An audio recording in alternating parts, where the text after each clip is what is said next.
Niao. Salut à tous. 8e jour pour cette vidéo. Un peu dur quand même. Mais bon, continue.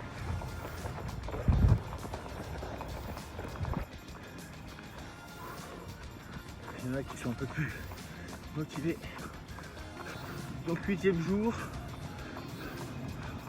Les douleurs, encore un petit peu, on va dire, côté fessier.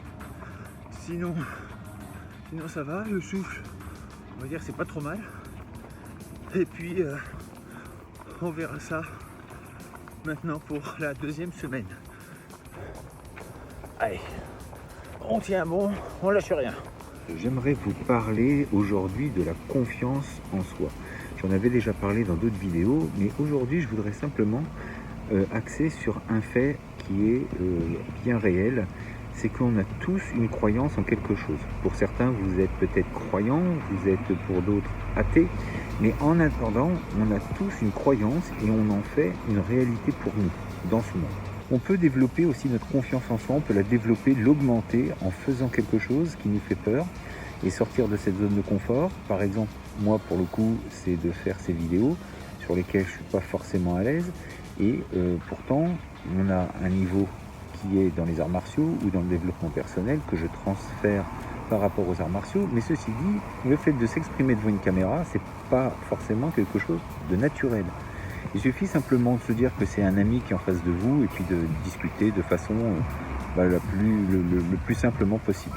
Malgré tout, c'est pas simple non plus, c'est pas évident. Ce qui va nous motiver, c'est la raison pour laquelle on le fait. Ça doit dépasser quelque chose qui nous rapporte, entre guillemets, non pas quelque chose de matériel, mais de se dire qu'on doit le faire parce que ça nous apporte quelque chose qui va nous nourrir intérieurement.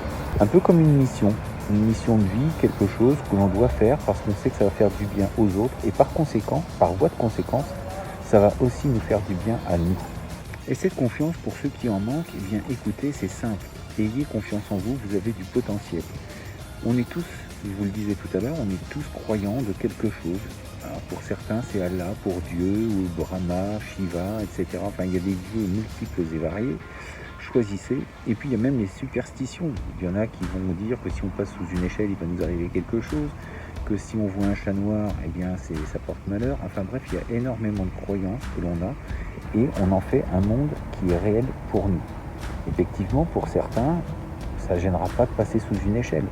Et puis d'autres pour qui vont voir, si vous voyez un chat noir, ça ne va pas forcément vous gâcher la journée. Donc c'est bien une histoire de croyance, et parce qu'on va y croire, ça risque d'arriver.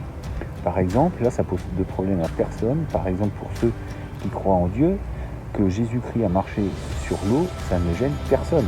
Eh bien ok, pas de problème, on a le droit d'y croire, on peut penser que c'est réel, mais ceci dit, il y en a beaucoup qui n'y pensent pas, enfin qui n'y croient pas, et ça gêne personne non plus.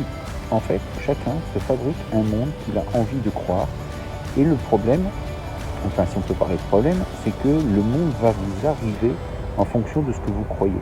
Si vous croyez en telle et telle chose, eh bien vous allez attirer ça. Donc si vous avez plutôt des pensées négatives, et donc un manque de confiance en vous, bien forcément, c'est pas comme ça que ça va grandir.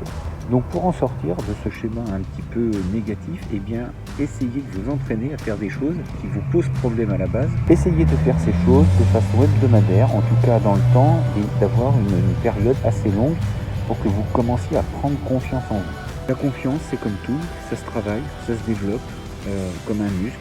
Il suffit simplement de faire les choses qui vous posent un petit problème et puis d'y aller progressivement, pas à pas, et vous allez voir que vous allez reprendre confiance en vous. Alors ce qui est bien aussi dans les arts martiaux, c'est que justement cette confiance, eh bien, on va la travailler tout au long des cours, tout le temps, tous les jours, s'il y a cours tous les jours, mais en tout cas tout au long de votre pratique, vous allez travailler sur cette confiance. Au départ, on n'y connaît rien, on se mélange dans les mouvements, on est un petit peu gauche comme on dit, maladroit, on ne sait pas trop ce qui se passe, et puis nos gestes ne sont pas précis, on est franchement pas à l'aise. Et donc on a franchement une mauvaise appréciation de nous-mêmes, on ne se réalise pas, on n'a pas l'impression d'y arriver. Et puis au bout d'un an, eh bien, on se rend compte que déjà le corps arrive plus ou moins à bouger de façon plus fluide, avoir plus d'impact, plus de force. Et imaginez si vous continuez au bout de 10 ans, votre mental est beaucoup plus acerbe Et puis vous avez un corps qui devient renforcé, qui devient plus rapide, plus sportif, donc une meilleure respiration, enfin bref, énormément de choses qui vont vous permettre d'améliorer cette confiance en vous. Et puis il y a les notions de combat, la notion de partenaire, où vous allez faire des techniques avec lui, vous allez commencer à contrôler vos mouvements, à pouvoir les appréhender, et puis aussi les ajuster en fonction de l'individu que vous avez en face. Évidemment, au bout de 10, 15, 20 ans de pratique, vous n'allez pas y aller à fond face à un débutant qui vient d'arriver, mais vous allez bien modeler votre pratique à la sienne pour qu'il puisse bien progresser en toute confiance. Et puis quand il y a des anciens qui viennent nous voir en tant que débutants, on est fiers, on est content que les anciens prennent soin de nous, fassent attention à nous et nous fassent progresser. Et cette confiance, elle vient aussi dans cette façon-là. Et puis avec le passage des ceintures, on se retrouve face à soi-même. Et puis là aussi, quand on a bien révisé, on arrive à ressortir les Tao comme on le voulait, plus ou moins. Mais en tout cas, on est content, on est fier après de pouvoir l'avoir montré à ses professeurs et de se dire waouh, j'ai pu le faire. Et donc, si je peux le faire face à des gens, où je peux le mettre à nu, entre guillemets, pourquoi je ne pourrais pas le faire dans ma vie de tous les jours? C'est la question. A contrario, donc on parle souvent de manque de confiance, mais je voudrais aussi parler de l'excès de confiance. Avoir trop confiance en soi n'est pas forcément non plus une bonne chose. Être trop confiant, c'est souvent aller vers des ennuis. Savoir écouter, c'est aussi de la négociation, entre guillemets. La négociation, c'est de comprendre aussi l'autre.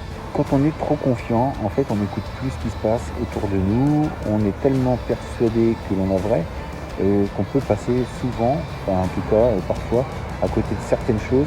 Et donc, il est bon aussi d'avoir toujours des professeurs. Je ne dis pas qu'il faut écouter tout le temps tout le monde, mais quand vous avez une pratique, eh bien, il faut avoir confiance dans cette pratique, surtout au bout d'un certain nombre d'années. Je ne dis pas au bout d'un an ou deux, mais quand ça fait 30 ou 40 ans, vous pouvez avoir une certaine confiance en vous. Mais l'excès de confiance peut arriver à ce moment-là. Et il est bon aussi, encore une fois, d'avoir d'autres professeurs, des gens qui peuvent un petit peu vous recadrer et puis vous dire un petit peu là où vous vous trompez. Un petit peu des mentors pour certains, vous les appellerez comme vous voulez, mais en tout cas, il est toujours bon d'avoir encore des gens au-dessus de vous. Donc quand vous êtes persuadé de faire des choses vraiment bien pour les autres, continuez de le faire, soyez à l'écoute malgré tout. Et quand vous êtes persuadé que vous avez raison, eh bien continuez et puis c'est à vous de vous remettre en question et pas forcément non plus toujours vis-à-vis de gens que vous ne connaissez pas. Écoutez les gens qui vous ont formé, ça c'est important. Quant aux autres, écoutez-les, mais n'en faites pas forcément quelque chose de prioritaire. Parce qu'il est bon aussi de savoir tomber soi-même pour vous relever. Donc le jour où vous serez trompé, peut-être que les gens qui vous ont dit les choses étaient vraies, mais en tout cas vous avez continué en pensant que c'était bien, ça c'est le plus important. Et puis si vous tombez, eh bien vous allez apprendre. Ce ne sera pas un échec, vous aurez appris, vous saurez vous remettre en question et vous continuerez de progresser. Pourquoi? Parce qu'en fait, si vous commencez à écouter tout le monde, vous ne savez plus quelle direction prendre. À trop vouloir vous aider, on ne sait plus dans quelle direction il faut aller. Parce qu'il y en a un qui va dire blanc, un autre noir, un autre gris, un autre jaune, un autre vert. Qu'est-ce que vous voulez faire vous? Et ça, c'est vraiment au fond de vous-même que vous allez trouver la réponse. L'art martial doit aussi vous servir dehors pour entreprendre de grandes choses. Faites des choses dans votre vie, vous en avez cette capacité et puis vous allez franchement être fier de vous dès que vous aurez réalisé quelque chose. Ne perdez pas de temps dans des choses futiles, dans des choses superficielles. Grandissez-vous, apprenez, continuez de vous former. Vous n'avez pas besoin forcément de l'école pour ça. S'il y en a qui ont arrêté l'école, eh bien il y a YouTube, il y a des livres, il y a énormément de façons de se reprendre en main. Donc je compte sur vous pour être des gens exceptionnels. Vous l'êtes déjà, il suffit simplement de vous en convaincre et de réaliser des choses. À demain pour une prochaine vidéo. D'ici là, restez forts, restez beaux et restez bienveillants. Ça y tient.